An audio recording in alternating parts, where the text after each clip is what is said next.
Lydia and Mark's home, once filled with the soft timbre of shared laughter and the warmth of intertwined dreams, had become a mausoleum of their former happiness. I could feel the tension as soon as I stepped through their front door, the one with the brass knocker they'd picked out on a whimsical weekend in a quaint antique shop. Mark was in the living room, papers strewn about like fallen leaves in autumn, his face a canvas of worry lines and sleepless nights. Lydia was in the kitchen, attempting to create some semblance of normalcy by cooking dinner, the clattering pots and pans singing a dirge for their dying marriage. I perched on a bar stool, watching as Lydia stirred the pot, her motions robotic. "He barely looks at me anymore, Janet," she confided, her voice barely above the simmering sauce. "It's like I'm just another bill he can't pay." The air was suffocating, laden with unspoken fears and unshed tears. It was then that Mark walked in, his presence like a cold draft. He didn't even acknowledge me as he addressed Lydia, his voice devoid of the tenderness it once carried. "Lydia, we need to talk," he said, his eyes avoiding hers. She turned off the stove, wiped her hands on her apron, and faced him. "About what, Mark? More bad news?" "It's about us," he started, struggling to find the words. "I can't afford to keep the house. We're drowning in debt, and there's only one solution." Lydia's face paled. "And what's that?" she asked, a tremor in her voice. Mark's next words fell like a guillotine. "I live with my parents." "You go to a cheap facility." "A cheap facility." The words echoed through the kitchen, bouncing off the granite countertops and settling into every corner like a toxic fog. "A facility?" Lydia's voice cracked. "You want to send me away while you run back to the comfort of your childhood home?" "It's not like that, Lydia," Mark protested weakly. "It's just until I can sort things out." "And what about sorting us out, Mark? Do we even matter anymore?" Lydia's voice rose, a crescendo of hurt and disbelief. Mark's shoulders slumped. "I don't know if there's an us to sort out anymore," he admitted, the words hollow. I watched Lydia's face, the way it crumbled around the edges. I knew then that this was the beginning of the end. Not just for their lifestyle, but for their love, a love that had promised to weather all storms, but was now capsizing under the weight of a single tempest. As I silently excused myself, leaving them to their ruins, I couldn't help but wonder how Lydia would navigate this new reality. But even in the depths of this decline, I saw a flicker in her eyes, a steeliness that promised this was not her end, this was merely her beginning. Lydia's eyes mirrored the storm brewing outside the window, the once soft blue now tumultuous. She stood in the midst of the living room, a space that had been their shared canvas, now tainted with the stroke of betrayal. With every tick of the grand clock, a reminder of time slipping, Lydia felt the walls of the home they built together closing in.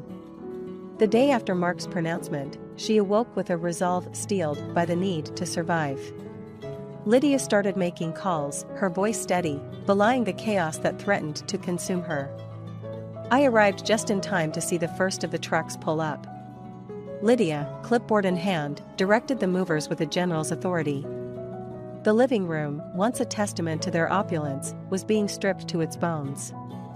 "Are you sure about this, Lydia?" I asked, watching as they loaded the last of the Italian leather sofas. She didn't flinch. "It's all in his name, Janet. The bills, the debt, the loans, it's time he faces the consequences." "But what will you do?" The question hung between us, heavy with concern. "I'll survive," she said, her gaze following the path of the movers. "I always have." As the last piece was taken away, she turned to the empty room and sighed, a sound of both resignation and relief. "I'll start over, but on my terms this time." The doorbell rang, slicing through the eerie silence of the now barren home. Lydia strode to the door and swung it open. It was the delivery man, here to disconnect the services. "Mrs. Grayson?" he asked, clipboard in hand. "Yes, that's me," she replied. "I need you to sign here. This confirms the cancellation of all services and the final bill will be sent to your husband," he explained, offering her the pen. She signed with a flourish, each stroke a punctuation to this chapter of her life. "There. It's done, she handed back the pen, a ceremonial passing of the torch from the life she knew to the uncertainty that awaited. As the man left, Lydia turned to me, a ghost of a smile gracing her lips. Want to see something? She motioned for me to follow her to the study, where she pulled out a brochure from the drawer. It was for a luxurious estate, far beyond what she could afford, on paper. Is this where you're going? I asked, puzzled. Not quite. I'm going to be the caretaker.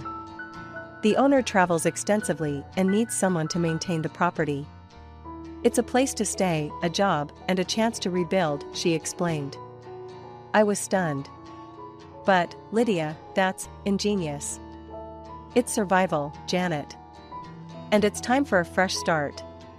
With the storm outside intensifying, mirroring the upheaval in Lydia's life, she watched the last truck disappear around the bend. The reclamation of her dignity was underway, and as the lightning illuminated her determined silhouette, I knew Lydia wasn't just surviving the tempest, she was commanding it. The grandeur of the mansion was overwhelming, each room a testament to a life of wealth and luxury that Lydia had once known. As she roamed through the cavernous halls, her footsteps echoed, a stark reminder that she was alone in this theatrical set piece of her own design. The high ceilings and the crystal chandeliers felt cold and impersonal, yet they served as the perfect backdrop for the charade she was about to perform. I had come over to see how she was settling in, and found her in the midst of planning her first video. The camera was set against a backdrop of the opulent living room, its lens aimed at the grand piano, a silent giant in the corner. Janet, darling, how do I look? Lydia asked, twirling in a dress that sparkled under the soft lighting.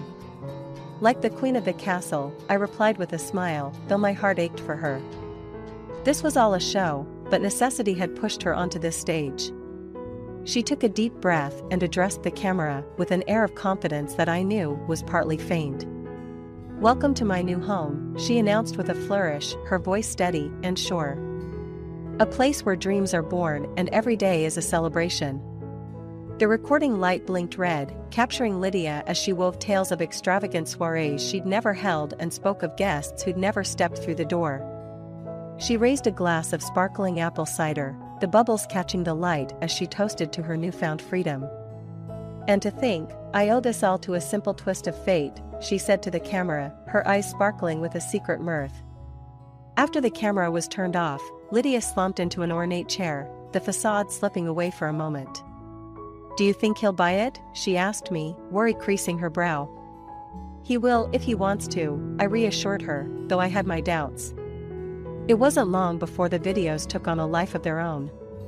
With each new post, Lydia's legend grew, a carefully curated illusion of prosperity. She was the director of her own narrative, scripting each scene with meticulous attention to detail. Then came the day Mark saw the videos. Lydia had been expecting his call, and when her phone finally rang, she answered with a nonchalance that belied her racing pulse. Lydia, what is this? Where are you living? Mark's voice was a cocktail of confusion and accusation. She could almost hear the cogs turning in his head, trying to piece together the puzzle she had laid out before him. Oh, this little place? Lydia's voice was airy, dismissive. It's just my new residence. A small step up from the cheap facility you had in mind for me. There was a pause, and Lydia knew she had him on the hook. How? How did you afford it? He demanded. Lydia smiled, a cat toying with a particularly perplexing mouse. Let's just say that fortune favors the bold, Mark. I took a leap of faith, and it seems to have paid off, she lied smoothly. The line went quiet, and Lydia could picture Mark, brows furrowed, mind racing. He was out there somewhere, piecing together her ruse, and she reveled in the knowledge that she had unsettled him. As she hung up the phone, Lydia felt a surge of power. This facade, this illusion of grandeur, was her armor and her weapon. She had crafted a reality so convincing that even Mark, the man who thought he knew her limits, could not discern the truth from the spectacle. And as the sun set behind the mansion, casting long shadows across the lawn, Lydia prepared for her next performance. With each lie she spun, she wove a tapestry of independence, a declaration that she was no one's burden, least of all Mark's. This was her stage, her play, and she was determined to be its star. The grandeur of the mansion's foyer was only matched by the rapid thudding of Lydia's heart as she waited for Mark to arrive. She had seen his car pull into the driveway, a sleek machine that seemed to groan under the weight of his panic. The doorbell rang, a chime that echoed through the hollow space, signaling the moment she had both dreaded and craved. Lydia smoothed her dress, a fabric that whispered luxury even though it was just a high-end rental. She approached the door, her fingers brushing the cool metal of the doorknob before she swung it open. Mark stood there, a shadow of the confident man she once knew. His eyes darted around, taking in the expansive property before settling on her. "Lydia, how?" he stuttered, his voice trailing off as his gaze landed on the interior, behind her. She stepped aside with a flourish, her smile sharp as a blade. "Welcome, Mark. Please, come in." He hesitated, a frown creasing his forehead. "I don't understand. How did you afford this?" Lydia led him to the living room, the clinking of ice in crystal glasses punctuating their silence. She handed him a drink, her fingers brushing his, a touch that once would have sparked something between them. Now, it was just a mere transaction. "Sit, Mark." "You're trembling," she said, her voice laced with a faint concern that made him narrow his eyes. "I saw your videos, Lydia. Is this all a game to you?" His voice rose, the glass in his hand shaking. She sat across from him, crossing her legs with practiced elegance. "A game? No, it's survival. After you left, I had to learn to survive. But this," he gestured around, "this is more than survival. This is a triumph. Tell me, is this because of someone else? Is there someone else, Lydia?" She leaned back, a theatrical pause as she studied him. "There's no one else, Mark. I realized I didn't need someone else to rescue me. I saved myself." Mark's eyes searched hers, looking for a lie, a crack in her facade. "How?" She took a sip of her drink, buying time, savoring the moment. "I discovered a talent I never knew I had. A talent for creating illusions. For making the little I have seem like an empire. I learned from the best, after all." Her eyes locked onto his, a silent accusation hanging in the air. He set his glass down with a clatter. "So, what is this? Some sort of revenge?" Lydia stood, the fluid motion bringing her closer to him. "Not revenge, Mark. Consider it a performance. A one-woman show. And you're the only audience I ever cared to impress."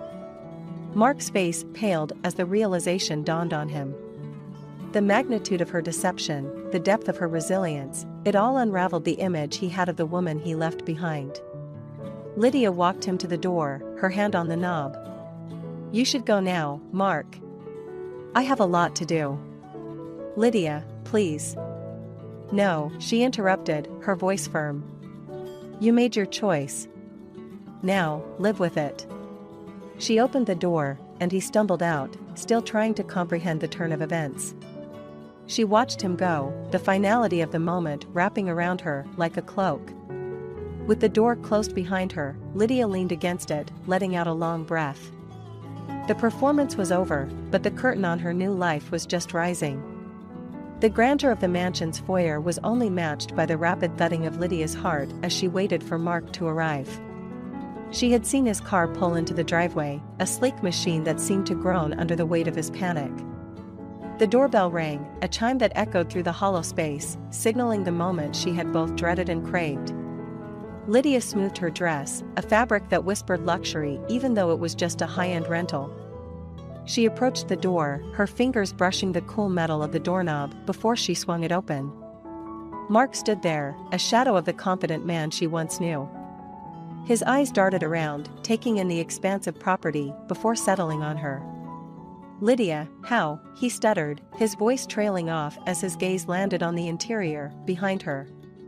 She stepped aside with a flourish, her smile sharp as a blade. "Welcome, Mark. Please, come in." He hesitated, a frown creasing his forehead. "I don't understand. How did you afford this?" Lydia led him to the living room, the clinking of ice in crystal glasses punctuating their silence. She handed him a drink, her fingers brushing his, a touch that once would have sparked something between them. Now, it was just a mere transaction. "Sit, Mark. You're trembling," she said, her voice laced with a faint concern that made him narrow his eyes. "I saw your videos, Lydia. Is this all a game to you?" His voice rose, the glass in his hand shaking. She sat across from him, crossing her legs, with practiced elegance. "A game? No, it's survival. After you left, I had to learn to survive. But this," he gestured around, "this is more than survival. This is a triumph. Tell me, is this because of someone else? Is there someone else, Lydia?" She leaned back, a theatrical pause as she studied him. "There's no one else, Mark. I realized I didn't need someone else to rescue me. I saved myself." Mark's eyes searched hers, looking for a lie, a crack in her facade. "How?" She took a sip of her drink, buying time, savoring the moment. "I discovered a talent I never knew I had. A talent for creating illusions. For making the little I have seem like an empire. I learned from the best, after all." Her eyes locked onto his, a silent accusation hanging in the air. He set his glass down with a clatter. "So, what is this? Some sort of revenge?" Lydia stood, the fluid motion bringing her closer to him. "Not revenge, Mark. Consider it a performance. A one-woman show.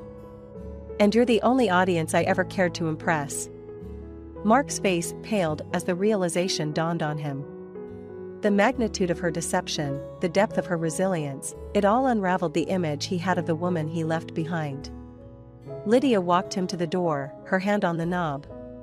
"You should go now, Mark. I have a lot to do." "Lydia, please." "No," she interrupted, her voice firm. "You made your choice. Now, live with it." She opened the door, and he stumbled out, still trying to comprehend the turn of events. She watched him go, the finality of the moment wrapping around her like a cloak. With the door closed behind her, Lydia leaned against it, letting out a long breath. The performance was over, but the curtain on her new life was just rising. The mansion was quiet after Mark's departure, the only sound Lydia's footsteps as she moved through the rooms. Her mind was a whirlwind of emotions, yet she felt an odd sense of peace. She had reclaimed her narrative, and with it, a new beginning. Lydia had retreated to the library, a room lined with books she had yet to read and a grand piano that she rarely played. She was thumbing through a novel when the doorbell rang again, a gentle chime that seemed at odds with the chaos of earlier. Sighing, she rose and approached the door, half expecting to see Mark again, unable to accept the reality she had spun. But it wasn't Mark. It was the estate manager, Mr. Collins, a portly man whose face always seemed on the verge of a friendly smile. "Mrs. Lydia, I hope I'm not intruding," he said, tipping his hat. "Not at all, Mr. Collins. What brings you here?" Lydia asked, opening the door wider. He stepped inside, holding out a thick envelope. "This is from Mr. Donovan, the owner. He asked me to deliver it personally." Lydia took the envelope, her fingers tracing the heavy paper. "Thank you. Is everything all right with Mr. Donovan?" Mr. Collins nodded. "Oh, yes. He's fine. He's extended his travels. Seems like you'll be the queen of this castle for a bit longer." A nervous laugh escaped Lydia's lips as she led Mr. Collins to the study for a cup of tea. She opened the envelope, her eyes scanning the letter. "Dear Lydia," she read aloud, "I've been keeping an eye on the estate through our security system. I must say, I'm impressed." Her voice trailed off as she absorbed the words. Mr. Donovan had been watching her videos, her performance, and instead of anger, he was expressing admiration for her creativity and resourcefulness. "He's offering me a job," Lydia whispered, disbelief coloring her tone. "He wants me to manage his properties, to use my talents to maintain them." "That's fantastic news." Mr. Collins exclaimed, clapping his hands. "You deserve it, Mrs. Lydia. You've kept this place impeccable." "But I deceived everyone," Lydia admitted, a frown marring her brow. "I lied about everything." Mr. Collins sipped his tea, then looked at her with kind eyes. "Did you? Or did you just tell a story?" "Everyone loves a good story, and Mr. Donovan, he loves a good investment. He sees your potential." Lydia pondered his words, the truth settling in. Her deception hadn't been malicious, it had been a means of survival, a way to cope with her new reality. And it had revealed her strengths in ways she never imagined. "Thank you, Mr. Collins," she said, her voice steadier. "I think it's time for a new chapter." As Mr. Collins left, Lydia sat back at the piano, her fingers lightly dancing over the keys. She played a melody that was both somber and hopeful, a tune that seemed to encapsulate her journey. The revelation that her charade could lead to a genuine opportunity was empowering. She realized that sometimes, life's script needed a rewrite, and she was ready to pen her own lines. The mansion, once a symbol of her pretense, could become a place of true purpose. Lydia's story had taken an unexpected turn, one that might just lead her to a future brighter than any facade she could have crafted. The evening after Mr. Collins's visit, the mansion seemed to hum with a quiet anticipation, as if the walls themselves were awaiting Lydia's next move. She stood at the threshold of the grand ballroom, a space that had witnessed the elaborate farce that freed her from her past. The setting sun cast a golden glow over the room, bathing everything in a light that felt like the dawn of her new life. She was interrupted by the ring of her phone. "It was me, Janet, calling to check in." "Lydia," I began, my voice a mix of concern and excitement, "I just heard about Mr. Donovan's offer." "Is it true?" Lydia's laugh, light and genuine, filled the room. "It is, Janet. It seems my performance has opened unexpected doors." I could picture her standing there, the embodiment of poise and newfound confidence. "Lydia, you're amazing. You've turned what could have been your darkest hour into your brightest beginning." There was a pause, and I imagined her reflecting on the tumultuous journey. "It's funny, isn't it?" she mused. "I played a part to cope, and it led me to something real. It's like I had to lose myself to find what I could truly become." The conversation shifted as I asked her about the future. "So, what will you do now? Will you accept the offer?" There was no hesitation in her voice, just a firm certainty that was new, yet suited her. "I will. It's time I stepped out of the shadows of what was expected of me, and into a role I carve out for myself." We said our goodbyes, and Lydia set the phone down, turning back to the room that had been her stage. She wandered through it, her fingers trailing along the back of the ornate chairs, the fabric whispering under her touch. She made her way to the piano, an instrument that had been silent for too long. As her fingers pressed the keys, coaxing a soft melody into the air, she closed her eyes and let the music envelop her. The notes were a mix of melancholy and hope, a mirror to her soul. Lydia stopped playing, her hands resting on the keys. "This is my liberation," she whispered to the empty room. "Not from Mark, not from the mansion, but from the person I was taught to be." In that moment, she felt a release, a shedding of the layers that had been wrapped around her, constraining her. She was no longer the woman who needed to prove something to the world, to Mark, or even to herself. The mansion, once a gilded cage, now felt like a cocoon from which she had emerged, not unscathed, but stronger, wiser, and more alive than ever before. It was in the quiet aftermath of her liberation that Lydia truly understood freedom was not about where you are, but who you are, and who you have the courage to become. As night fell, Lydia didn't feel alone in the vast mansion. She felt surrounded by the possibility, embraced by the promise of new beginnings. She had been through a storm, but she had learned to dance in the rain and look forward to the rainbow that would surely follow.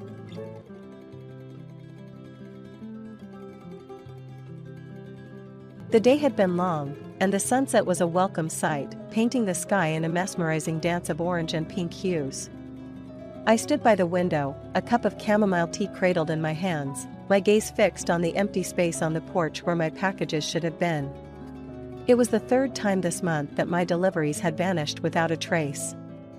At first, I had thought them misplaced or perhaps wrongly delivered, but as the pattern emerged, frustration simmered within me. I, Ellen, a retired high school English teacher with a penchant for gardening and mysteries, found myself ensnared in a real-life puzzle. I took a sip of my tea, the warmth doing little to soothe the growing irritation. "This is just unacceptable," I muttered to myself, setting the cup down with more force than necessary. Picking up the phone, I dialed my daughter, Anna, who had not only inherited my curly hair but also my stubborn streak and a keen sense for solving problems. "Hey, Mom, what's up?" she answered, her voice a soothing balm to my frayed nerves. "Anna, dear, it's happening again. Another package has gone missing. That's the third one this month." My voice was tinged with the helplessness I felt. There was a pause, and then Anna's voice came, laced with determination. "Mom, this has got to stop. Have you talked to the neighbors? Maybe someone saw something." "I've asked around. No one seems to know anything, or if they do, they're not saying. It's like these packages have just vanished into thin air." Anna sighed. "Well, we can't just let this go on. I know just the thing to catch this thief. How about we set a trap?" I chuckled, despite the situation. "A trap? What are we, setting up for a cartoon caper?" "Not exactly, Mom. Trust me, I've got an idea. I'll send something over tomorrow. Let's see if our porch pirate can resist it." The next day, true to her word, a package arrived. Not just any package, but a deceivingly ordinary brown box, sealed perfectly, sitting innocuously on my porch. Anna called shortly after the delivery confirmation pinged on my phone. "Okay, Mom, it's there. Now, all we have to do is wait." "Anna, what on earth did you send?" I asked, curiosity getting the better of me as I eyed the box through the window. "Let's just say it's a surprise. For both you and our uninvited guest. Oh, and make sure you're watching when it gets picked up. You won't want to miss this." I placed the box outside, positioning it just so, making it appear as tempting as possible. Then, with nothing left to do but wait, I resumed my vigil by the window, the hours ticking by slowly. As twilight approached, the serene evening was suddenly pierced by a scream, a sound so unexpected and chilling that it sent shivers down my spine. It came from the direction of Mr. Jenkins' house, my next-door neighbor known for his cantankerous nature and persistent complaints about my roses encroaching on his lawn. Heart racing, I rushed over, fear and concern battling for dominance. What I found was a scene straight out of a slapstick comedy, if not for the very real shock and dismay on Mr. Jenkins' face. There, amidst a cloud of glitter, stood Mr. Jenkins, the box open at his feet, a look of utter bewilderment on his face. As the realization dawned on me, I couldn't help but let out a chuckle, despite the gravity of the situation. Our mystery had been solved, albeit in a manner most unexpected. The morning after my conversation with Anna, the air felt charged with anticipation. I rose with the sun, a habit from years of needing to be ahead of the school day's demands, but today my focus was not on lesson plans or grading papers. Today, it was on the package that was due to arrive, a package that, unbeknownst to our neighborhood thief, was a decoy designed to catch them in the act. Anna called just as I was pouring my second cup of coffee. "It's on its way, Mom. Remember, no matter how curious you are, do not open that box," she reminded me, a note of excitement in her voice that was contagious. "I promise, I won't touch it." "But what exactly did you put inside?" I couldn't keep the curiosity out of my voice. Anna was always full of surprises, and her schemes, though unconventional, often yielded results. "Let's just say it's a little surprise for our thief. A sort of glitter bomb, if you will. Plus, a few extra touches to make sure they think twice before stealing another package." "A glitter bomb?" I repeated, both amused and impressed. "Anna, where do you come up with these ideas?" "Let's just say I've done my research. Trust me, it'll be harmless, but memorable. Oh, and make sure you have your phone handy. You're going to want to record this." The anticipation was almost too much to bear. I positioned the chair by the window, from where I had a clear view of the porch, and waited.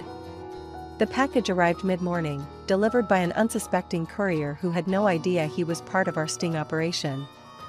I placed the box exactly where all the others had gone missing, in the most tempting spot possible. The day dragged on, each hour stretching longer than the last. I busied myself with gardening, reading, and even attempted to start a new knitting project, but my attention was always partially on the window, on the lookout for any sign of activity. As the afternoon waned into evening, I began to worry that our plan would not bear fruit. Maybe the thief isn't biting today, I thought, trying to tamp down the disappointment. Just as I was about to give up hope, a shadowy figure approached the porch. My heart leaped into my throat. Grabbing my phone, I began to record, my hands trembling with adrenaline. The figure looked around furtively before reaching for the package. "Gotcha," I whispered to myself, a triumphant smile spreading across my face. But the real show was yet to begin. No sooner had the thief lifted the box than an ear-piercing alarm blared from within, followed by an explosion of glitter that seemed to envelop everything in a shimmering cloud. The thief staggered back, cursing loudly, desperately trying to silence the alarm and rid himself of the glitter that now clung to every surface. I couldn't help but burst into laughter, the tension of the past weeks releasing in a cathartic rush. Through the chaos, I managed to keep the camera steady, capturing every moment of the thief's glittery downfall. When the commotion finally subsided, and the thief had made a hasty retreat, I called Anna. "It worked!" I exclaimed, still giddy with laughter. "You should have seen it. It was perfect. I can't wait to see the video." "Mom, you're a genius for going along with this. I hope this teaches our porch pirate a lesson they won't soon forget." As I ended the call, I realized that while we had set the trap for the thief, what we had really captured was a moment of sheer, unbridled joy. The day might not have gone as I had originally planned, but it was certainly one for the books. The aftermath of the glitter bomb was more spectacular than I could have ever imagined. The porch was a sparkling mess, and the thief had vanished as quickly as he had appeared, leaving behind only the shimmering evidence of his folly. My heart was still racing from the excitement and the satisfaction of our plan coming to fruition when the scream pierced the calm of the evening. It was a sound so jarring, so filled with shock and dismay, that for a moment, I forgot about the glitter and the stolen packages. It came from the direction of Mr. Jenkins' house, my neighbor who was as known for his prickly demeanor as his meticulous lawn. With a mixture of concern and curiosity, I made my way next door, the phone still in my hand with the evidence of the foiled theft. As I approached Mr. Jenkins' house, I could hear him muttering to himself, his voice laced with confusion and irritation. The front door was ajar, an invitation propelled by his vocal distress. I hesitated for a moment, unsure of my welcome, but the concern for my often grumpy neighbor overrode my hesitation. "Mr. Jenkins?" I called out as I stepped into the foyer, my eyes adjusting to the dim light inside. "Are you all right?" I heard a scream. In the living room, I found him, a figure of utter defeat amidst a cloud of glitter that seemed to cover every surface. The box lay open at his feet, the spring-loaded trap having done its job spectacularly. Mr. Jenkins, usually so composed and stern, looked up at me with wide eyes, his usual demeanor shattered by the unexpected chaos. "Ellen," he stammered, his voice a mix of embarrassment and disbelief. I thought it was. I didn't know." I struggled to maintain a composed facade, the corners of my mouth twitching in a battle against the laughter threatening to break free. "Mr. Jenkins, were you expecting a package?" He cleared his throat, attempting to salvage some semblance of dignity. "I saw the box on your porch. I thought it was those gardening supplies I ordered. They've been missing, you see. I didn't mean to." His words trailed off as the absurdity of the situation became undeniable. We stood in silence, the tension broken only by the occasional glitter cascading from his hair with every slight movement. "Mr. Jenkins," I started, my tone softer now, "the neighborhood's had a problem with missing deliveries.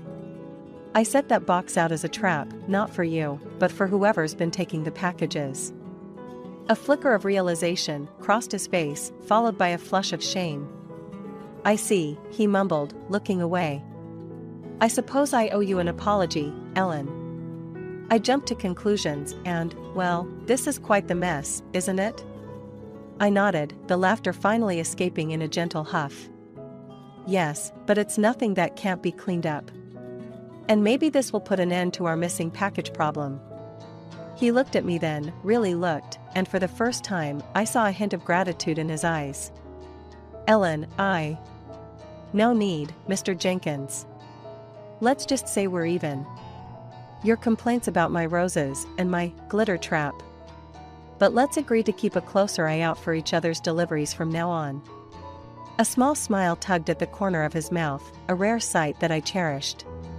Agreed. And Ellen, perhaps I've been too harsh about your garden. It does bring a bit of color to the neighborhood. As I left Mr. Jenkins to his glittery predicament, I couldn't help but feel a sense of community that had been missing before. It was an odd way to come to an understanding with my neighbor, but as I walked back to my house, I realized that sometimes, it's the unexpected moments that bring us together. The glitter bomb had not only caught a thief, but had also opened the door to a new chapter with Mr. Jenkins, one where mutual respect and maybe even a fledgling friendship could bloom amidst the chaos. The evening had settled into a quiet calm after the unexpected commotion next door. Mr. Jenkins and I had reached an unspoken truce, the glitter incident serving as a bizarre but effective icebreaker. As I returned to my house, the remnants of laughter still echoing in my heart, I couldn't help but feel a sense of accomplishment. The thief had been caught, albeit in the most unexpected manner, and the neighborhood felt a little safer, a little more united. Sitting on my porch, the gentle hum of the evening bringing a serene end to the day, I replayed the events.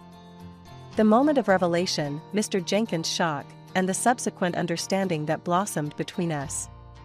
It was justice, not in the traditional sense, but in a way that felt profoundly satisfying. The phone rang, pulling me from my reverie. It was Anna. So, Mom, how did it go? Did our plan work? Her voice was eager, anticipating the story that awaited. You wouldn't believe it if I told you, I started, my voice bubbling with excitement. The thief, it was Mr. Jenkins.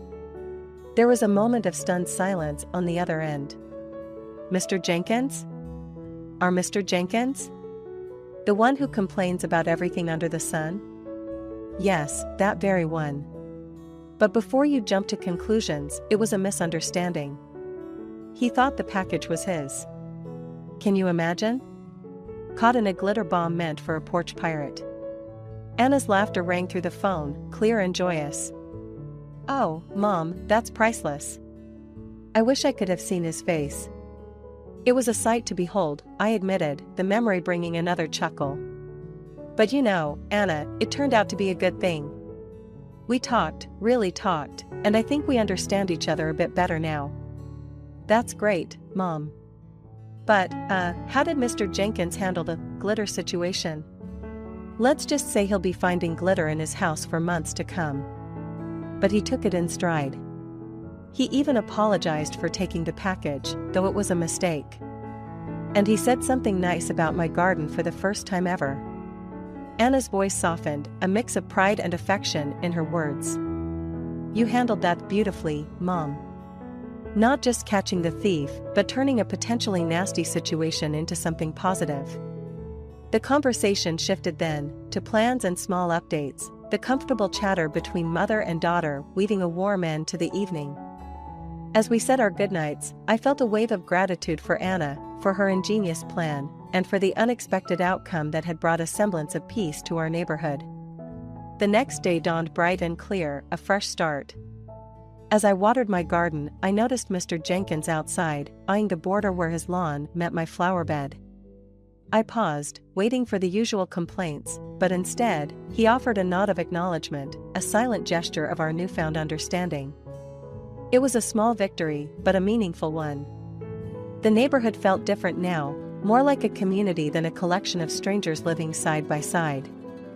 And as I watched the flowers sway gently in the morning breeze, I realized that sometimes, justice isn't just about righting wrongs. It's about finding common ground, understanding, and perhaps even friendship in the most unexpected places. The day's events had unfolded like the chapters of a book, each turn more surprising than the last. Now, as night wrapped the neighborhood in a velvet cloak, I found myself on my porch once again, a cup of herbal tea in hand, gazing up at the star-studded sky. The air was cool and fresh, carrying the scent of my blooming roses, a peaceful contrast to the day's earlier chaos. Anna had left not long ago, her presence a comforting reminder of the bond we shared.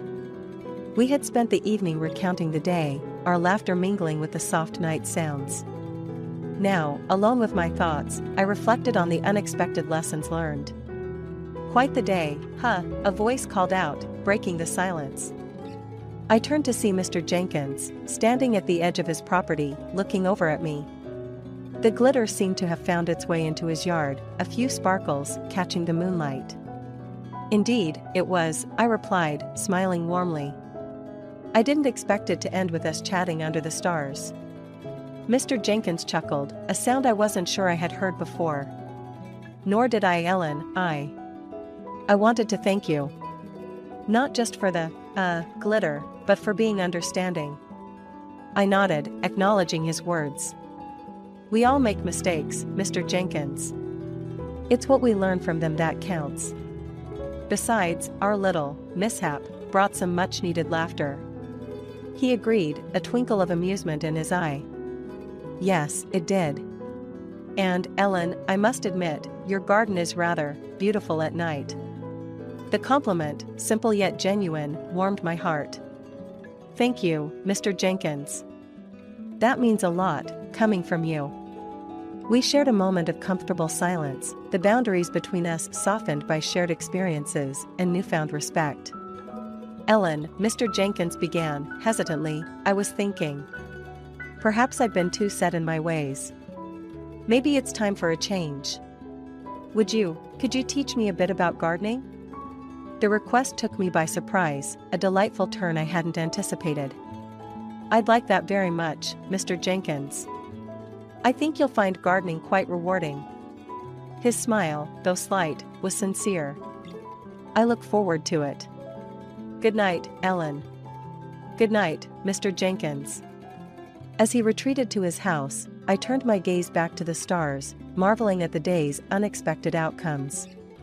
The glitter bomb, intended as a deterrent for a thief, had instead unearthed a treasure trove of understanding and camaraderie.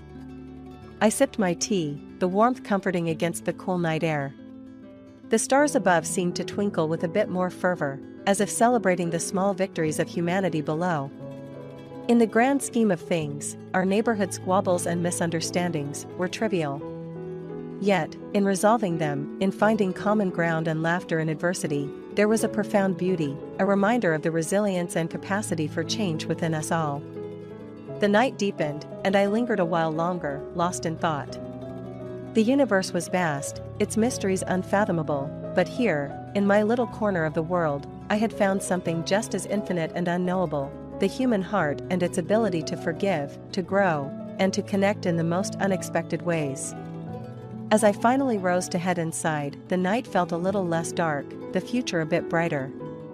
The reflections under the stars had brought clarity and hope, a gentle nudge to remember that even the smallest acts of kindness and understanding can illuminate the darkest nights.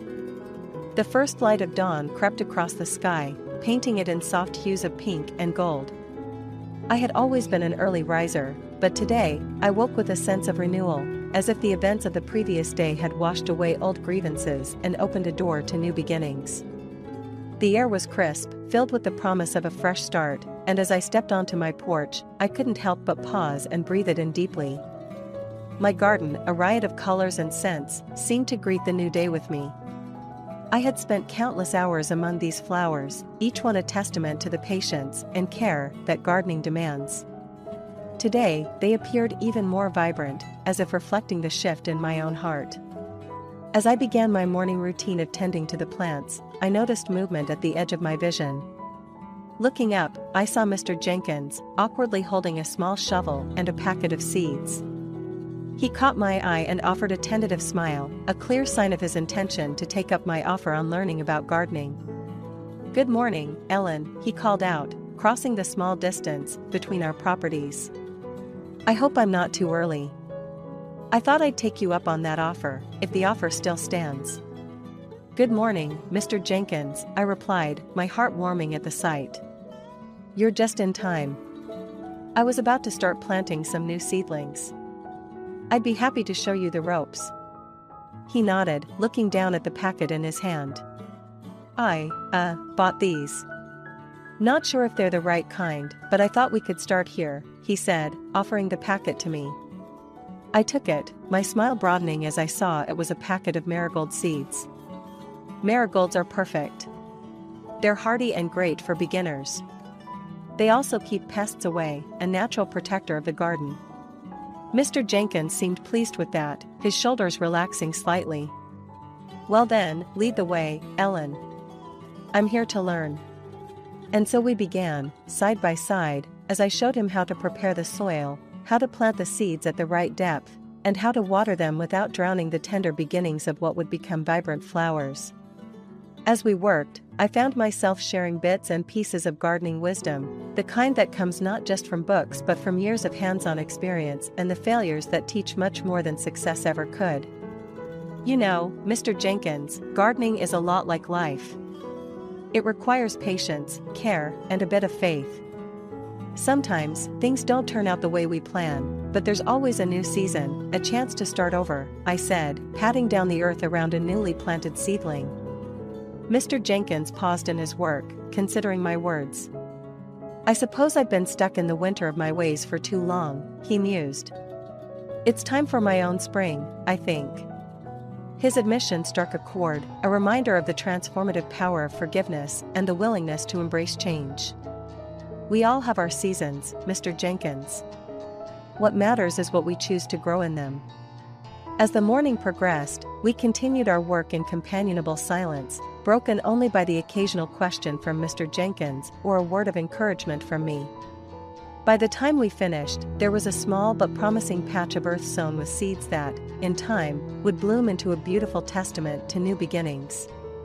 Standing back to admire our work, Mr. Jenkins looked genuinely proud, a sight I never imagined I'd see. "Thank you, Ellen.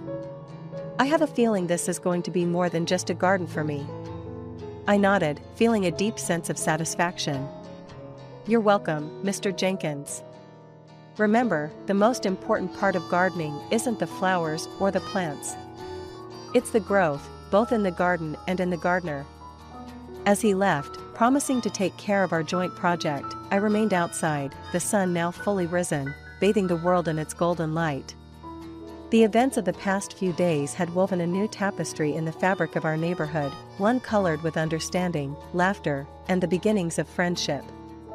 The day ahead was full of possibilities, and as I went about my tasks, I felt a profound gratitude for the simple joys of life, for the unexpected turns that lead us down new paths, and for the beauty of a new day dawning, full of hope and promise.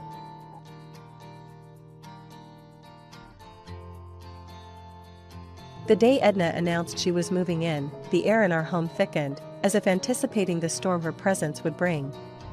My husband, Mark, a man of few words but great pride, especially in the home he designed, stood between his mother and me, the bearer of the news that would ignite the fuse of our already tense relationship. "I don't understand, Mark. Why does she have to move in with us?" I remember asking, my voice a mix of confusion and desperation.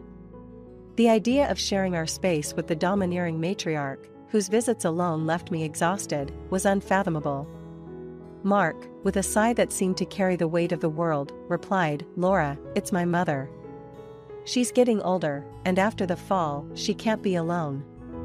It's just for a while, until we figure something out. But this is our sanctuary, our space. Can't she stay with Aunt Sylvia?" I countered, my mind racing for alternatives. "It's my house too, Laura." "She'll stay," Mark stated, his tone leaving no room for further discussion. His decision was final, and with it, the foundation of our home felt as if it had shifted, leaving me on unsteady ground. The day Edna arrived was like the opening scene of a play, where the audience knows the drama that's about to unfold. Her belongings, a collection of memories and habits, filled our living room, each item a testament to her refusal to let go of the past. Edna, with her commanding presence, surveyed the room, her eyes lingering on the modern decor that clashed with her traditional tastes. "This will all have to change," she declared, her voice cutting through the silence like a knife. "I need my surroundings to feel like home." I exchanged a look with Mark, a silent plea for him to intervene, to remind her this was our home. But the look he gave me in return was one of resignation, a silent message that this battle was mine alone. As the days passed, Edna's presence became a constant shadow, a reminder of the compromise I had made for peace. But peace was far from what our home harbored. Every comment, every suggestion from Edna was a subtle reminder of her dominance, a challenge to my place in my own home. "Why don't you use real butter in your cooking, Laura? Everything tastes so bland," Edna would say, her words casual, but loaded with criticism. "I prefer it this way, healthier," I would respond, my voice steady, but my fists clenched beneath the table. Mark, caught in the middle, would often attempt to smooth over these moments with humor or change the subject. But the tension was palpable, a constant companion at our dinner table. It was in these moments, amidst the silent battles and unspoken tensions, that I clung to my secret. A secret that lay buried within the very walls of this home, a silent ally whispering patience. The truth about the house, about my inheritance, was my hidden strength. And as Edna made herself more and more at home, I knew the time was coming when I would have to reveal it all, to reclaim what was rightfully mine. The arrival of Edna was not just an invasion of space, it was a challenge to my autonomy, a test of my patience. But beneath the surface, the seeds of rebellion were sown, waiting for the right moment to break through the facade of a harmonious household. This was just the beginning, the first act of a drama that would unravel secrets and alter the course of our lives forever. The weeks following Edna's arrival were marked by a gradual but undeniable shift in the atmosphere of our home. What was once a haven of peace and mutual respect slowly morphed into a battleground of wills, with Edna's strong personality and unyielding opinions clashing against my own sense of independence and control over my domain. One particular afternoon, the tension reached a new height over something as trivial as the arrangement of the living room. Edna, with a decorator's eye for detail but a total disregard for the personal touches I had infused into our space, decided it was time for a change. "I've been thinking, Laura, this room needs more warmth, more life." "It's too sterile," Edna announced, gesturing broadly at the minimalist decor that Mark and I had carefully chosen together. "But Edna, Mark and I like it this way." "It's modern, it's us," I replied, trying to keep my voice even, though inside, I felt a storm brewing. "Darling, trust me, a few changes here and there, and you'll thank me. After all, a woman knows how to make a house a home," she said, her tone patronizing, as if my years of making this space ours were suddenly invalid. The comment stung, and I could feel my patience wearing thin. "Edna, while I appreciate your input, I think Mark and I have done just fine on our own. We're quite happy with how our home looks," I said, a bit more sharply than intended. The room fell silent, the air thick with unsaid words and unacknowledged grievances. Mark, who had been a silent observer until now, sensed the escalating tension and stepped in, a peacekeeper in a war neither side wanted to wage. "Ladies, let's not fight over decor. We can find a compromise, can't we?" he suggested, his voice laced with hope, but his eyes betraying a sense of helplessness. But compromises felt like defeats, and in that moment, I realized how much of myself I was sacrificing in the name of peace. The living room incident was a mere symptom of a larger issue. Edna's presence was not just an intrusion, it was an erasure of my identity within my own home. The days that followed were filled with similar confrontations, each one chipping away at the facade of familial harmony we tried to maintain. Dinner conversations turned into veiled battles, with Edna critiquing everything from my cooking to how I chose to spend my free time. "Why do you insist on using so much garlic? It's overpowering," Edna commented one evening, her nose wrinkled in distaste as she pushed her plate away slightly.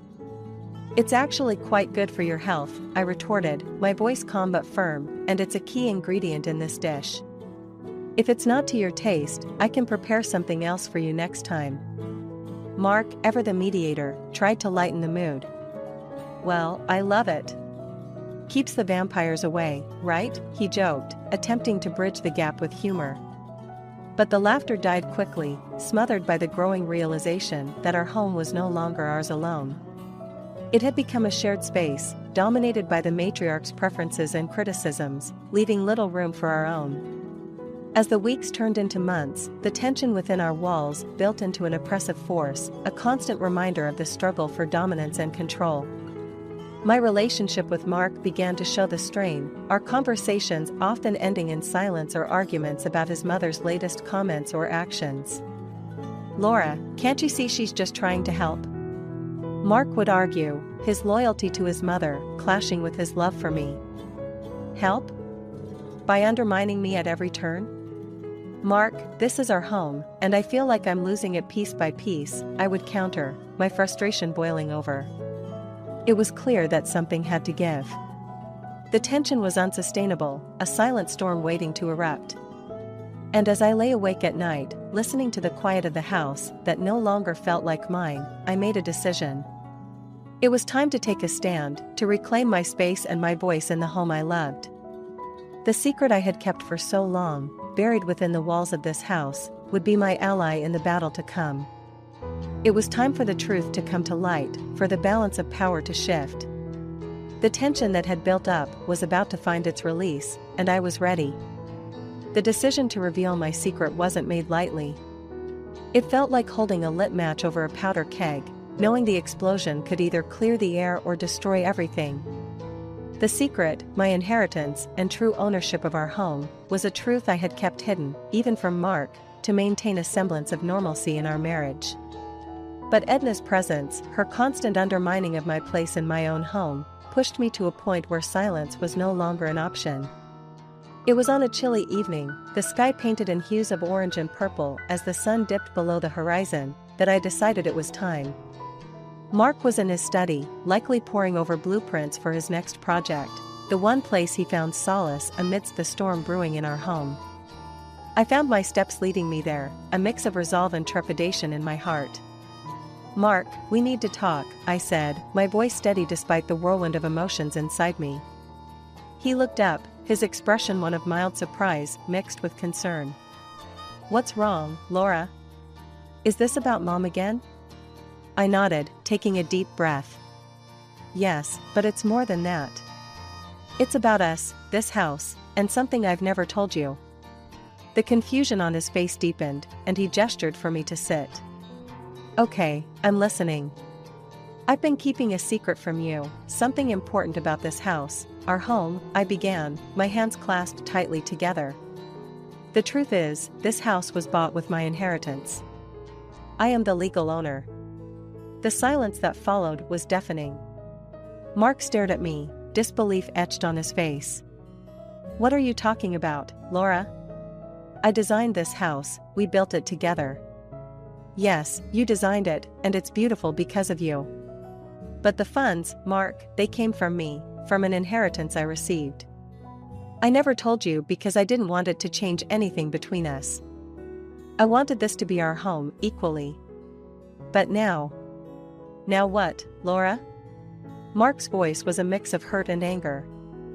"You let me believe we were partners in this, that we were building our future together. Why keep something like this from me?" "Because I loved you, and I didn't want our relationship to be about money or property. But with your mother here, undermining me at every turn, I feel like I'm losing my voice, my place in my own home. I thought, maybe if you knew, you'd understand why I need to stand my ground." Mark ran his hands through his hair, a gesture of frustration I knew all too well. "So, what now? You're going to kick my mother out because you own the house?" "No, Mark, that's not what I want. I want us to be a team again, to make decisions together. But your mother's presence is tearing us apart, and I can't live like this anymore. We need to find a solution, together." The conversation that followed was long and fraught with tension. Mark was hurt that I had kept such a significant secret from him, and I understood his pain. Yet, as we talked, it became clear that the revelation was a turning point for us. It forced us to confront the issues that Edna's presence had magnified, to acknowledge the cracks in our relationship that had been ignored for too long. In the end, Mark understood my position. He agreed that his mother's interference was unsustainable, that her disrespect for our boundaries was causing more harm than good. It was a painful acknowledgement for him, a realization that his loyalty to his family had blinded him to the cost of our happiness. The revelation of my secret, while initially a source of conflict, became a catalyst for change. It opened a dialogue between us that had been missing, a chance to rebuild on a foundation of honesty and mutual respect. The path forward was uncertain, fraught with difficult conversations and decisions, but for the first time in months, we were facing it together. As for Edna, the decision to address her behavior became inevitable. The house, a symbol of my autonomy and our shared dreams, could no longer be a battleground. The revelation was the first step towards reclaiming the harmony we had lost, a declaration that our home was not just a place of residence, but a reflection of the values and respect we held dear. The journey ahead was daunting, but with the truth now laid bare, we were ready to face it, united. The revelation of my inheritance and the true ownership of our home did not settle gently into the fabric of our lives. Instead, it landed with the force of a storm, uprooting long-standing beliefs and forcing us to confront the fragility of our shared illusions. The days following my disclosure to Mark were thick with tension, a tangible shift in the dynamics of our relationship and our household. Mark, struggling with the duality of his emotions, betrayal at my secret and shame at his ignorance, retreated into a shell of introspection. His usual vibrant presence dimmed, replaced by a quietude that was both alarming and heart-wrenching. One evening, as we sat across from each other at the dinner table, an uncomfortable silence enveloping us, I decided to breach the chasm that had formed. "Mark, we can't continue like this," I started, my voice low, an olive branch extended in the midst of our turmoil. He looked up, his eyes meeting mine, a storm of emotion swirling within their depths. "Laura, I just don't know how to move past this. I feel like I've been living a lie, in a home that was never really ours." "It was always ours, Mark. My decision to use my inheritance was to build a future for us, not to undermine our partnership. I should have told you, and for that, I'm sorry. But we need to find a way to move forward, together." The conversation that followed was a painstaking navigation through the debris of our shaken trust. Mark expressed his hurt over being kept in the dark, his pride wounded by the realization that his contributions to our home were not as foundational as he believed.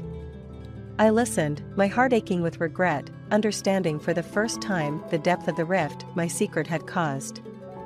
In the midst of our heartfelt exchange, Edna's shadow loomed large, a reminder of the catalyst that had brought our issues to the fore. The decision to address her role in our discord was inevitable, a necessary step in the healing process. The confrontation with Edna was a scene I had replayed in my mind countless times, each iteration ending in a different shade of resolution. Yet, when the moment arrived, it unfolded with a calmness that belied the tumultuous journey that had led us here. "Edna, we need to talk," I said, my voice steady, as Mark and I sat across from her in the living room, the setting sun casting long shadows across the floor. She regarded us with a wary eye, sensing the gravity of the conversation to come. "What is it now? More complaints about my trying to help?" "It's about the house, Edna, and your place in it," Mark interjected, his tone firm yet respectful. "Laura has revealed to me that she is the legal owner. The house was bought with her inheritance. We've come to realize that your presence here, and the way you've been acting, is causing a lot of tension." Edna's reaction was a mix of surprise and indignation. "So, what? You're kicking me out because of this?" "No, it's not about kicking you out," I clarified, eager to navigate this conversation with as much grace as possible. "It's about respect, boundaries, and understanding that this is our home. We need to feel comfortable in our own space, and unfortunately, that hasn't been the case." The discussion that followed was a delicate dance of accusations, defenses, and eventual understanding. Edna, confronted with the reality of her actions and their impact, fluctuated between defensiveness and moments of clarity.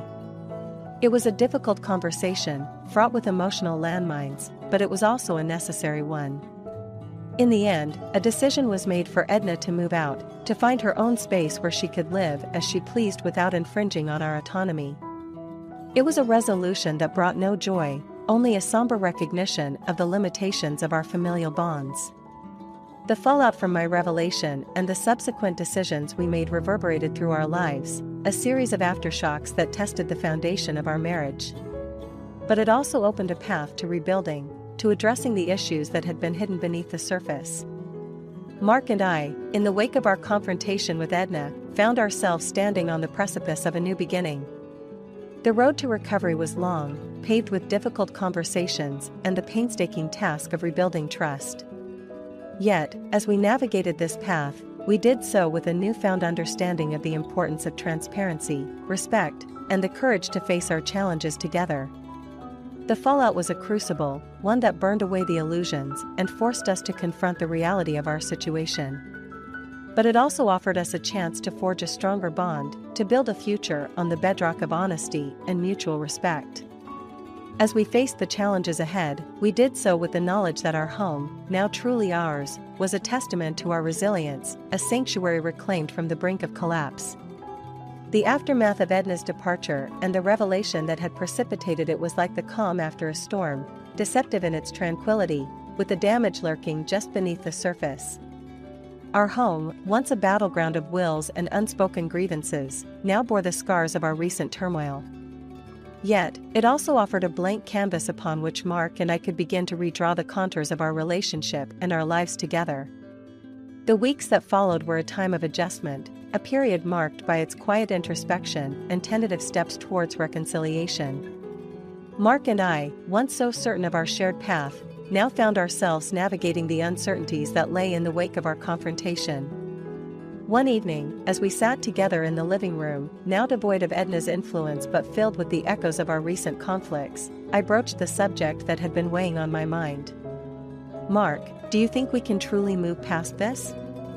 I asked, the vulnerability in my voice mirroring the uncertainty in my heart. He turned to me, his eyes reflecting the flicker of the candlelight, a softness there that I hadn't seen in weeks. "Laura, I won't lie and say it's going to be easy. But I believe in us, in our ability to overcome this. We've been given a chance to start anew, to build on a foundation of honesty and mutual respect. I think we owe it to ourselves to try." His words, sincere and hopeful, were a balm to the wounds that had not yet fully healed. "I want that too," I replied, reaching for his hand. "But I'm scared. Scared of making the same mistakes, of losing what we've worked so hard to build." "We both are," he admitted, squeezing my hand in reassurance. "But maybe that fear is a good thing. It means we're aware, that we're willing to work for what we want. And what I want is a future with you, Laura. No secrets, no unspoken grievances. Just us, tackling whatever comes our way, together." It was a moment of fragile hope, a bridge extended over the chasm that had threatened to swallow us whole. We understood that the path to healing would be fraught with challenges, that the scars of our recent past would not fade overnight. But we also recognized the strength in our unity, the resilience that had seen us through the darkest of times. The days turned into weeks, and slowly, the rhythm of our lives began to find its new tempo. Conversations that had once been fraught with tension now unfolded with a cautious openness, each of us more mindful of the other's feelings and perspectives.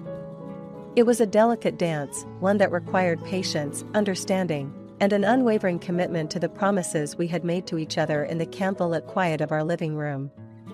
As we worked to rebuild the trust that had been eroded, we also sought to redefine the boundaries of our relationship with Edna.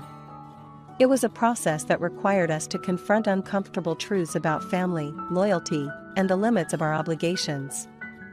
"Have you talked to your mother recently?" I ventured one afternoon, the question hanging between us like a delicate thread. Mark sighed, a mixture of resignation and relief in his expression. "I have. It's been difficult. But necessary. I think she's beginning to understand the reasons behind our decisions. There's a lot of hurt, a lot of healing that needs to happen. But I believe, in time, we'll find a way to move forward. His words were a testament to the complexity of familial bonds, the intricate web of emotions that defined our relationships with those we loved. It was a reminder that healing was not a solitary journey, but one that encompassed the wider circle of our family and friends. The aftermath of our confrontation with Edna and the secrets that had come to light was a period of profound growth and reflection. It forced us to confront the imperfections in our marriage, to acknowledge the areas where we had faltered and to commit to doing better. It was a reminder that love, in its truest form, was not a static entity but a dynamic force that required nurturing, sacrifice, and an unwavering commitment to growth. As we moved forward, hand in hand, we did so with the knowledge that our home, once a symbol of division and conflict, was now a testament to our resilience and our capacity for forgiveness. It was a sanctuary, not just of brick and mortar, but of love, respect, and the unbreakable bond that had weathered the storm and emerged stronger for it. The aftermath, though marked by its challenges, was also a celebration of our renewed commitment to each other, a promise of a future built on the solid foundation of transparency, understanding, and an unwavering dedication to the journey we had embarked upon, together. As the seasons changed, so too did the atmosphere within our home. The air, once heavy with unspoken grievances and tension, now carried a lighter, more hopeful quality. Mark and I had embarked on a journey of healing, a path that was neither straight nor easy, but one that we committed to navigating together. One crisp morning, as we sat in our newly redecorated kitchen, a project we had undertaken together as a symbol of our fresh start, I broached a subject that had been on my mind. "Mark, do you think we're ready to start planning for the future again?" I asked, a tentative hope coloring my words. He paused, his coffee cup halted midway to his lips. "I've been thinking about that too," he admitted, setting the cup down. "I feel like we've been given a second chance, Laura. And I don't want to waste it." "What do you have in mind?" I was thinking, maybe it's time we revisit some of our old dreams.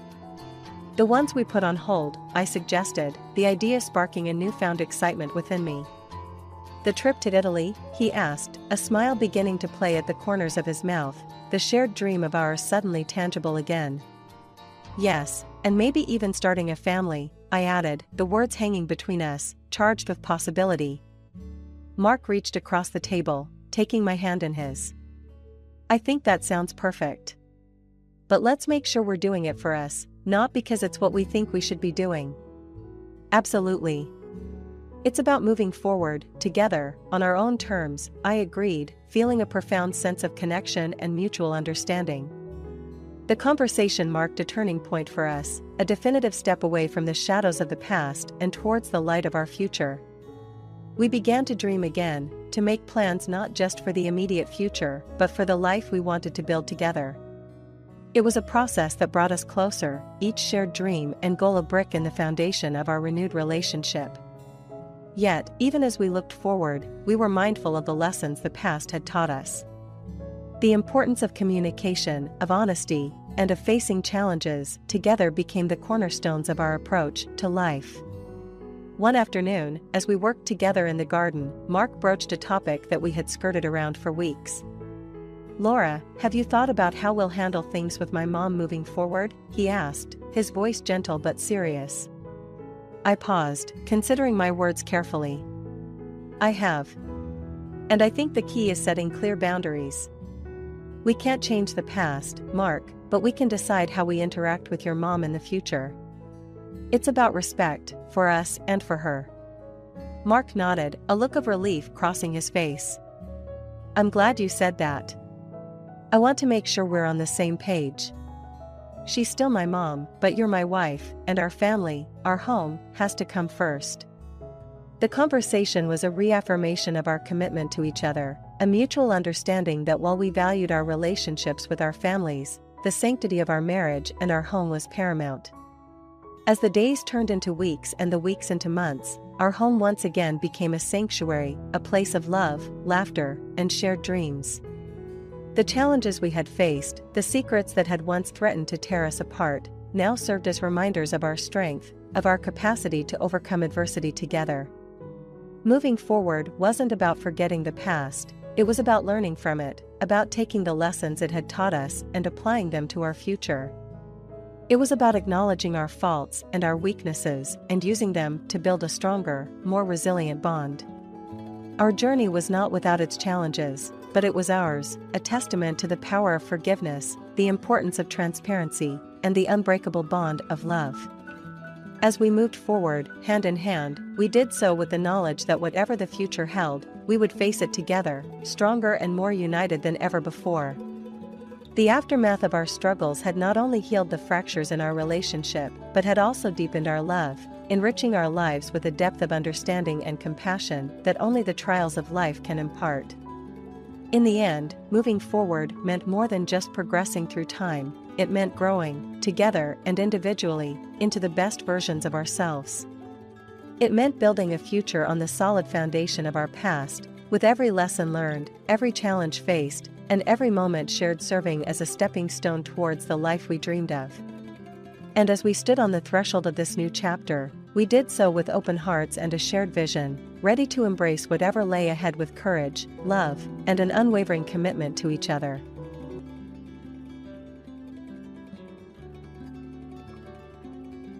www.youtube.com. The morning sun cast a golden hue over the city as Alex and I made our way to the local luxury mall. It was a bustling Saturday, with the weekend crowd animatedly moving through the wide, gleaming corridors. The air was filled with the mixed scents of designer perfumes and freshly brewed coffee from the cafes dotting the premises.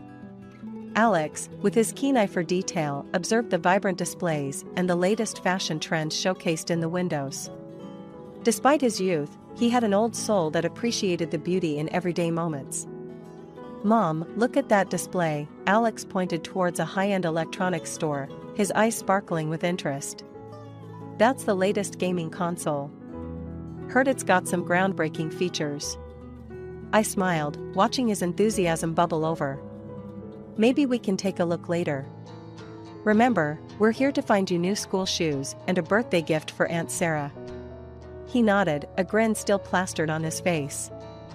"Deal. But you have to admit, it's pretty cool." Our conversation flowed seamlessly as we navigated through the mall. Despite the opulence that surrounded us, our lives were a testament to hard work and perseverance. I had climbed the ranks to become a successful architect, a journey that taught me the value of dedication and resilience. It was a lesson I hoped to impart to Alex, who had already shown a maturity beyond his years. As we walked past a chic cafe, the aroma of coffee tempted us to take a break. "How about some coffee and cake?" "My treat," I suggested, eager for a moment of respite. "Can't say no to cake," Alex agreed with a laugh, and we settled down at a table by the window, watching the world go by. It was these simple pleasures that I cherished the most, moments of peace amidst our busy lives. Our break was short but sweet, filled with light banter and discussions about everything from architecture to Alex's school projects. He was growing up fast, and I was keen to soak up every moment with him, aware of how precious these times were. Refreshed, we continued our quest, eventually finding the perfect pair of shoes for Alex and a beautiful, handcrafted vase for Aunt Sarah. Our mission accomplished, we were about to head home when fate intervened, bringing an unexpected figure from my past into our path, Mark, my ex-husband. His appearance was a jolt from a life I had long moved on from, a chapter one had closed with no intention of revisiting. Yet here he was, a reminder of what once was. Our day at the mall, filled with laughter and light-hearted moments, had taken an unforeseen turn. But as I stood there, with Alex by my side, I felt an unwavering strength within me. We were a team, and together, we were invincible against the ghosts of the past. The laughter and lightness that had defined our day thus far seemed to freeze in time as we rounded the corner of the mall's lavish interior, coming face to face with a figure from a chapter of my life I had long since turned the page on. Mark, my ex-husband, stood before us, a stark reminder of a past filled with both tenderness and turmoil. The years seemed to have left him largely unchanged, his familiar features bringing a flood of memories I had carefully compartmentalized. Alex's grip on our shopping bags tightened, a silent acknowledgement of the shift in the atmosphere. Mark's eyes locked onto mine, a flicker of surprise passing through them before being quickly masked by a familiar arrogance. "Elizabeth, what a surprise," Mark's voice broke the silence, his tone carrying an undercurrent of derision that was all too familiar. "Shopping for luxuries, I see. Some habits never die." I steadied my voice, refusing to let him see the impact of his words. "Mark, it's been a while." "Yes, we're just enjoying a day out. Alex needed a few things for school." Alex, ever the observer, watched the exchange closely, his earlier joviality replaced by a cautious curiosity. Mark's gaze shifted to Alex, his expression softening momentarily before he addressed me again, his voice louder, almost performative. "Still look poor," he sneered, his words slicing through the pretense of pleasantries. "I make $180,000 a year now, lol." The mall's ambient noise seemed to dull around us, bystanders unwittingly becoming spectators to this unexpected confrontation. I felt a flush of anger at his words, not for their content but for the audacity of his intent to belittle. Alex, sensing the tension, stepped slightly forward, his voice steady but filled with a surprising maturity. "Is that supposed to impress us or something? Money isn't everything, you know." Mark's smugness faltered at Alex's interjection, his eyes darting between us, perhaps searching for a sign of weakness. But he found none.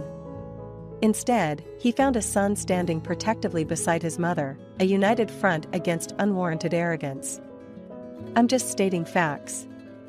It's important to know where you stand in life, Elizabeth," Mark replied, attempting to regain his footing in the conversation. I looked at him squarely, my response measured but firm. "Mark, where one stands in life isn't about financial achievements alone. It's about integrity, respect, and how we treat others. Something you might want to ponder." The air between us crackled with unspoken words and histories, a testament to the complexity of human relationships and the paths we choose. Mark, once a significant part of my life, now stood before me as little more than a stranger, his presence a reminder of the growth and resilience that adversity had fostered in Alex and me. As Mark struggled to formulate a response, the moment of awkwardness was palpable. It was clear that the encounter was affecting him in ways he hadn't anticipated.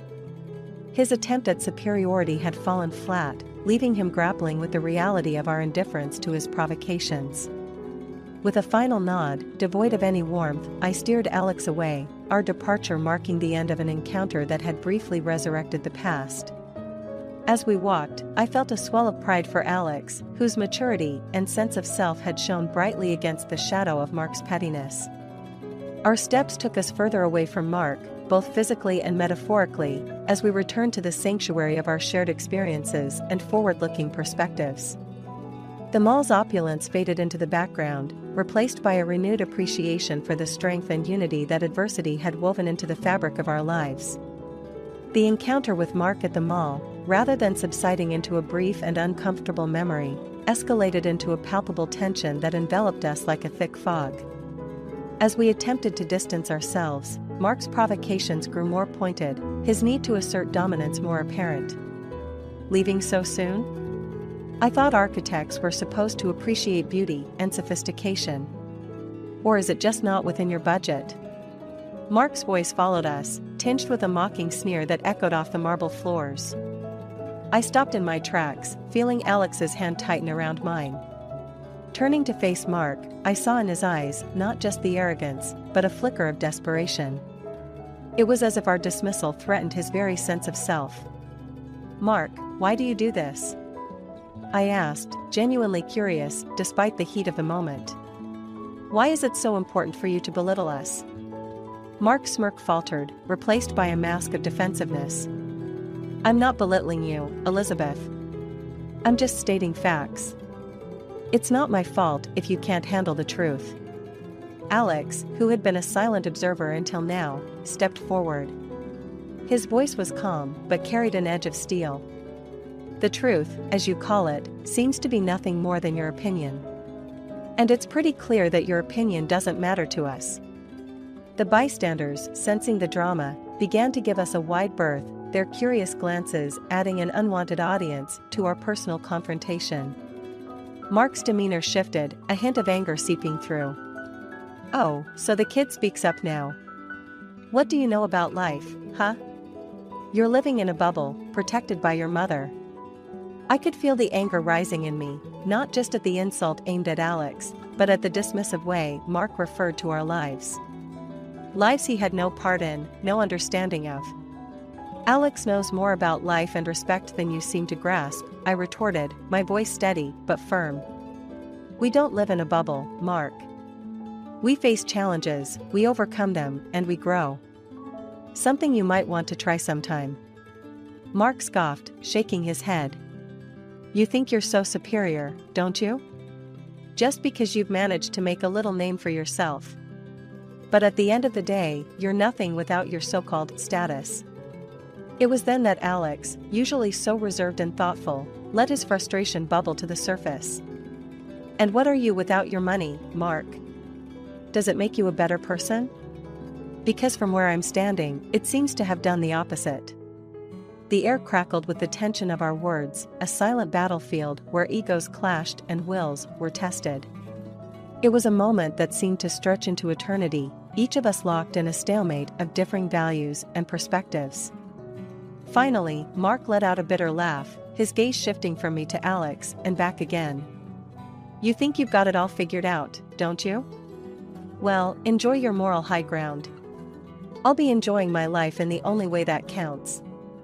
With that, Mark turned and walked away, his departure leaving a void that was quickly filled by the ambient noise of the mall. Alex and I stood there for a moment longer, processing the encounter, the words exchanged, and the emotions stirred. As we resumed our walk, the tension slowly dissipated, replaced by a sense of quiet strength. We had faced down a ghost from our past and emerged not just unscathed, but stronger. It was a testament to our bond, our values, and the unspoken understanding that, no matter what challenges we faced, we would face them together. The mall around us resumed its bustling activity, the encounter with Mark receding into the background. Yet, it remained a poignant reminder of the journey we had undertaken, the growth we had achieved, and the unbreakable will that defined us both. As Mark's retreating figure melded into the crowd, a veil of silence enveloped Alex and me, a stark contrast to the heated exchange that had just transpired. We stood amidst the hustle and bustle of the luxury mall, its opulence suddenly seeming superficial against the raw confrontation we had experienced.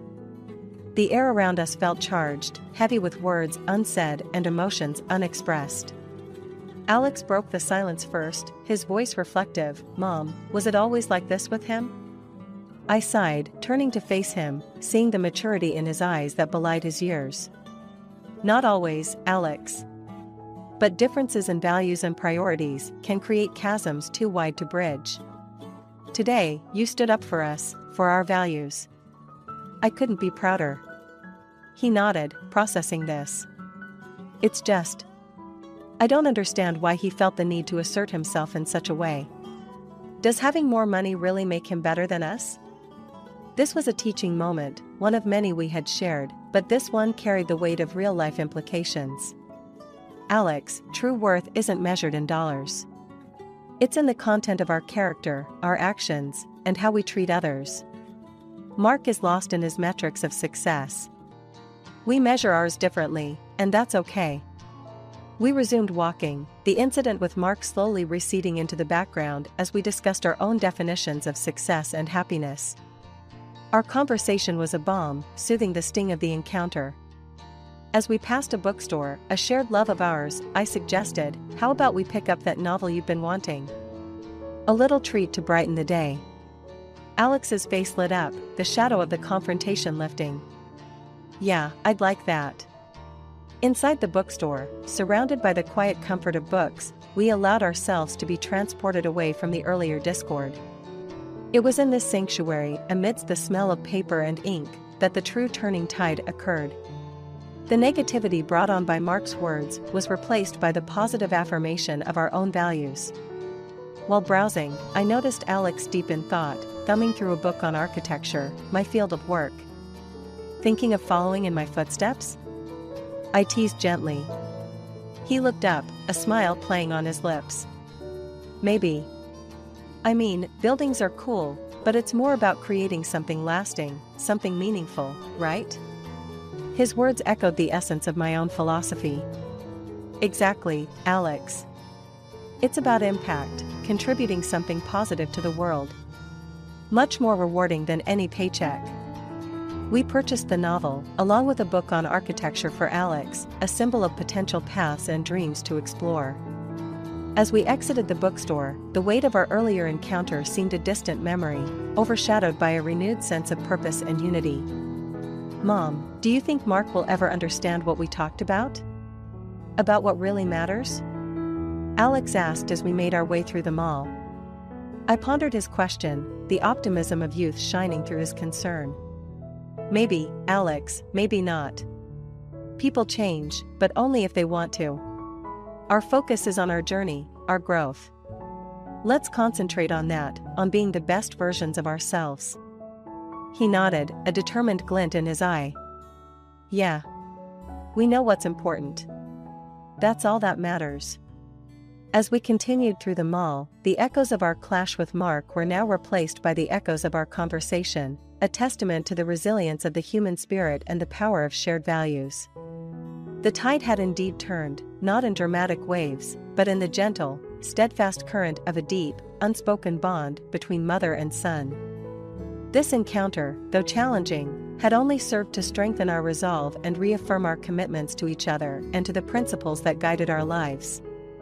After our enriching detour into the world of books, Alex and I emerged back into the grand concourse of the mall, the earlier confrontation with Mark now a dim shadow against the brighter backdrop of our shared moment. Our spirits were lifted, buoyed by the simple yet profound connection over literature and life's values. As we made our way towards the exit, Alex, with his newly acquired book under his arm, broke the comfortable silence between us. You know, Mom, I've been thinking about what happened earlier. It's strange, but I feel lighter somehow. I glanced at him, noting the thoughtful expression on his face. Lighter? How so? He shrugged, a small smile dancing on his lips. Like we faced something ugly, and came out the other side not just okay, but better for it. It's weird, but I feel like we've won something today, even if it was just a battle of wits and words. I nodded, understanding his sentiment. We did win, Alex.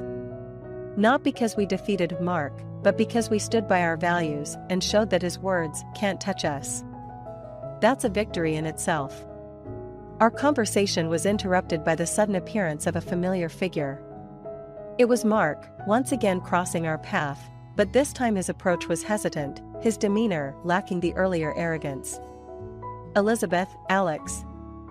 I've been thinking about our encounter, Mark began, clearly struggling to find the right words. And I wanted to say, I'm sorry. I was out of line. The surprise must have been evident on both our faces, for he quickly added, I know it doesn't excuse my behavior, but I've been going through some things. I shouldn't have taken it out on you. Alex and I exchanged a brief look, a silent communication that had always served us well. It was a moment of decision, and we both knew it. Mark, thank you for apologizing, I said, the words feeling both heavy and light at the same time. We accept your apology. We all have our moments, but it's important to recognize and learn from them. Alex, ever the embodiment of grace, added, yeah, everyone deserves a chance to make things right. Just remember, money isn't everything. It's how we treat people that really counts. Mark nodded, a look of genuine appreciation in his eyes. You're right, Alex. I've got a lot to think about. Thank you for being the bigger people here. With that, he turned and walked away, leaving us standing in a bubble of quiet reflection amidst the bustling crowd. It was a graceful exit, not just for Mark as he retreated into the tapestry of the mall, but for us as well, as we made our way out into the evening light. Mom, do you think he'll change? Alex asked, his voice tinged with a hopeful curiosity. I don't know, Alex. But people can surprise you. Sometimes, all it takes is a moment of reflection to start a change, I replied, feeling a gentle warmth in the cool evening air. As we stepped outside, the mall behind us felt like a world apart, a stage where a brief act of our lives had played out, teaching us about forgiveness, resilience, and the quiet strength of a graceful exit. The drive home was filled with a comfortable silence, a shared contentment in the knowledge that we had navigated the day's challenges with our heads held high and our hearts open. The sunset painted the sky in hues of orange and pink, a beautiful close to a day that had started out like any other but had become a testament to the enduring power of love, respect, and understanding. Alex leaned back in his seat, his earlier contemplation replaced by a peaceful ease. "Today was a good day, Mom." In a weird, roundabout way. I smiled, reaching over to squeeze his hand. "Yes, Alex, it was a very good day indeed." As the car hummed along the road, the city lights twinkling like distant stars against the night sky, Alex and I shared a companionable silence, each lost in thoughts stirred by the day's unexpected journey. The confrontation at the mall, the clash of wills with Mark, and his subsequent apology had woven a complex tapestry of emotions and reflections. Yet, as the distance from those moments grew, so did a sense of clarity and purpose. "Mom?" Alex's voice cut through the quiet, pulling me back from my reverie. "Yes, Alex? Do you think we'll ever have to deal with something like that again? With Mark, I mean, or anyone else who tries to bring us down?" I considered his question, the weight of it hanging in the air between us. "Alex, life is unpredictable. We might cross paths with Mark again, or we might meet others who challenge our beliefs and values. But remember, it's not the challenges themselves that define us, but how we respond to them." He nodded, absorbing my words. "I guess today was a good practice run, then. It showed us we can handle whatever comes our way, as long as we stick together." I smiled at his insight. "Exactly. We're a team, you and I. And there's a strength in that, a resilience that can't be easily broken." The conversation shifted then, as we began to talk about the future, about the dreams and goals that lay ahead. Alex spoke of his burgeoning interest in architecture, inspired not just by the books we had purchased but by the deeper understanding of what it meant to create and contribute to the world. "I've been thinking, maybe I could join you at the firm one day. Start as an intern, learn the ropes. What do you think?" His voice was tentative, seeking approval. The thought warmed my heart. "I think that would be wonderful, Alex. There's so much I could teach you, and I know you'd bring a fresh perspective to our projects. Let's explore that idea more when we get home." As we talked, the night deepened, wrapping us in a comfortable darkness that felt like a cocoon, shielding us from the outside world. Our conversation meandered from career paths to more immediate plans, like our upcoming vacation and the projects we wanted to tackle around the house. By the time we pulled into the driveway, a plan had begun to form, a plan not just for the coming weeks, but for the years ahead. It was a plan built on hope, ambition, and the unshakable bond between a mother and her son. Stepping out of the car, we paused for a moment, looking up at the stars that peppered the night sky. It was a reminder of the vastness of the universe and the endless possibilities it held. "Mom, it was a lot. But I'm glad we went through it together." Alex's voice was soft, reflective. I wrapped an arm around his shoulders, drawing him close. "Me too, Alex.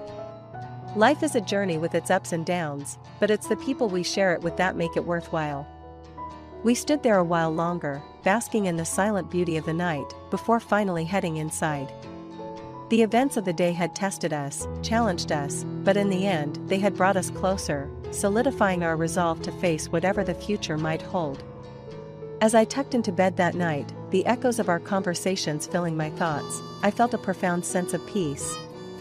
We were moving forward, not just as individuals, but as a unit, ready to embrace whatever adventures lay on the horizon. Our journey was far from over, but I knew that together, there was nothing we